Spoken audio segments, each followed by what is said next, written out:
In today's video, I'll show you guys how to run Need for Speed Underground 2 smoothly on modern Windows system. All you have to do is check my video description for this mod link, select the download option. You just need to wait for 30 seconds. After the 30 seconds, select the download now option. After the download done, select this folder icon. Right click on the downloaded file and select WinRAR and select open with WinRAR. Just close stuff here. Open the folder depends on your need. American and European. I'm going with this American.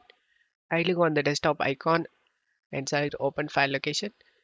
Open the window, just drag and drop this exe file in a game folder and select replace the file in the destination and select continue. Now launch the game through the desktop shortcut and the game will working fine. I hope this video helped you guys. If the video helped you, don't forget to leave a like and subscribe. Thank you.